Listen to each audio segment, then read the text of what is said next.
नमस्कार. New era ॲस्ट्रॉलॉजीमध्ये तुमचं स्वागत आहे.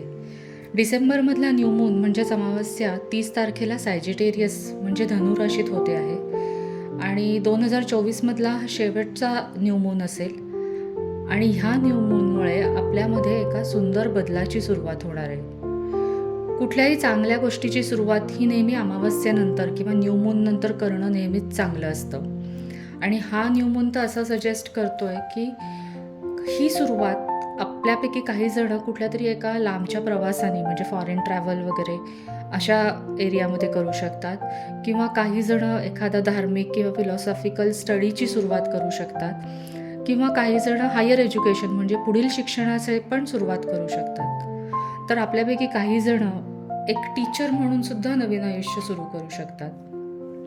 सो ओव्हरऑल हा न्यू मून अतिशय प्रेरणादायी आणि सकारात्मक आहे. याचं कारण म्हणजे ज्युपिटर म्हणजेच गुरु हा धनुराशीचा स्वामी आहे आणि त्यामुळे तुम्ही जे काही सुरू कराल त्यातून तुम्हाला आनंद तर मिळेलच, पण त्यातून तुम्हाला भाग्योदय होईल आणि तुम्हाला ज्ञानप्राप्ती म्हणजे विजडम पण मिळेल.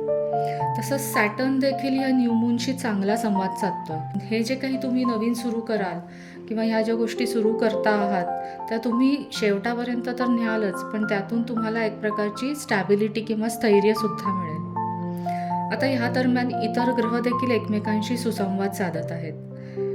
जसे की कायरॉन हा एक छोटा ग्रह आहे साधारण धूमकेतूसारखा आणि त्याला हीलर म्हणतात. हीलर म्हणजे जो आपलं दुःख दूर करतो, आपल्याला बरं करतो असा तो ग्रह आहे आणि तो बुधाला म्हणजेच मर्क्युरीला 120 अंशात कोन तयार करतोय त्याच्याबरोबर. त्यामुळे असं होईल की आपल्याला ना जे लोक दुःखात आहेत त्यांच्याविषयी एक सहानुभूती वाटेल, प्रेम वाटायला लागेल आणि त्यांचं दुःख दूर करण्यासाठी आपल्याकडे योग्य शब्द असतील. तसंच नॉर्थ नोड म्हणजे राहू हा प्लुटोशी 60 डिग्रीमध्ये कनेक्ट होतोय.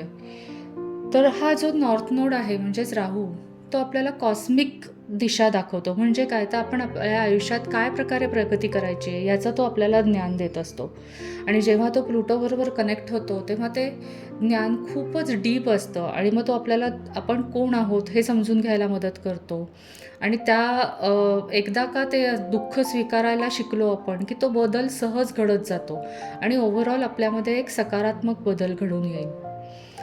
आणि हे बदल घडल्यामुळे आपली जी देवावरची श्रद्धा आहे किंवा एक ओव्हरऑल वरची श्रद्धा किंवा हायर पॉवरवरची श्रद्धा आहे ती वाढेल आणि प्लुटो आपल्याला मदत करेल की आपण आपल्यातल्या नकारात्मक गोष्टी टाकून देऊ.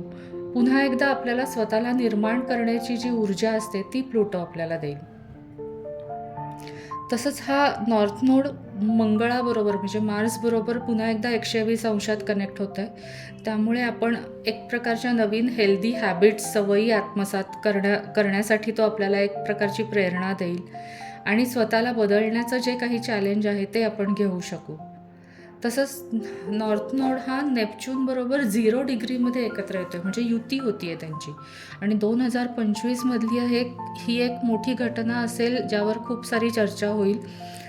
तर हा नॉर्थ नोड आपल्याला काय करेल तर सगळ्या मानवजातीला एका स्पिरिच्युअलिटीच्या दिशेने पुढे नेत राहील तो आणि आपल्याला आपल्यातलं हायेस्ट पोटेन्शियल म्हणजे सर्वोत्तम क्षमता काय आहे हे जाणून घेण्यास तो मदत करेल. तसंच काही जणांना नेपच्यून हा आर्टिस्टिकली एक्सप्रेस करण्यात मदत करेल आणि ओव्हरऑल आपल्याला स्पिरिच्युअलिटी, दानधर्म, हिलिंग ॲक्टिव्हिटीज, आर्ट हे सगळं करण्यात खूपच आनंद मिळेल. पण ह्याबरोबरच इतर काही असे प्लॅनेटरी ॲस्पेक्ट्स असे घडत आहेत की ज्यामुळे थोडासा ताणतणाव असू शकतो आपल्याला आणि त्याच्याबाबत आपण जागरूक राहायला पाहिजे. तर पहिलं असं आहे की प्लुटो हा मंगळाशी 180 डिग्रीमध्ये अपोज करतो आहे. त्यामुळे आणि हा ॲस्पेक्ट साधारण नोव्हेंबरपासून चालू आहे आणि तो तसाच चालू राहणार आहे, ज्याच्यामध्ये कुणाबरोबर तरी एक तणाव राहील, पॉवर स्ट्रगल असेल, शक्यतो वरिष्ठांबरोबर तो पॉवर स्ट्रगल असेल, कुणाशी तरी भांडणं चालू असतील. पण आता सध्या मार्स हा वक्री असल्यामुळे हे जे काही तणाव आहेत ते आपल्या मनात असतील जास्त करून आणि आपण इतरांशी भांडत बसण्यापेक्षा आपण स्वतःमध्ये काय बदल केले म्हणजे आपल्याला तणाव कमी होईल याकडे आपला जास्त कल असेल. तसंच सॅटर्न आणि ज्युपिटर म्हणजे शनी आणि गुरु हे एकमेकांशी 90 अंशामध्ये कोन करत आहेत. त्यामुळे आपण ह्या तणावातनं जाताना आपल्याला असं बऱ्याचदा वाटेल की आपली जी श्रद्धा आहे देवावरची, युनिवर्सवरची किंवा स्वतःवरची, याची काही परीक्षाच घेतली जाते आहे की काय. सो ते पण एक थोडंसं असेल. त्याच्यानंतर युरेनस आणि व्हीनस म्हणजे शुक्र, हे देखील 90 अंशामध्ये आहेत. आणि त्यामुळे असं होईल की जे आपले फ्रेंड्स आहेत, नातेवाईक आहेत किंवा इतर प्रोजेक्ट निमित्ताने लोक एकत्र येतात, तर ह्या सगळ्या एकत्र येण्याचं जे काही रिलेशन आहे त्यामध्ये आपल्याला तणाव वाटेल. आपल्याला असं वाटेल की आपल्याला फ्रीडम नाही आहे स्वतःला व्यक्त करण्याचा, आपल्यावर थोडी बंधनं येतात, असं थोडासा एक ताण राहील. तर हे झाले काही छोटेसे अस्पेक्ट की ज्याच्यामुळे एका थोडासा आपल्याला बॅकग्राऊंडला तणाव वाटत राहील. पण ओव्हरऑल हा न्यू मून खूपच सकारात्मक आहे आणि अतिशय प्रेरणादायी आहे. त्यामुळे मी असं सजेस्ट करेन की तुम्ही नक्कीच काहीतरी नवीन सुरुवात करा. स्वतःच्या आयुष्याला एक सकारात्मक आणि प्रेरणादायी नवीन सुरुवात करून एक नवीन प्रवास सुरू करा. सो तुम्हाला खूप खूप शुभेच्छा.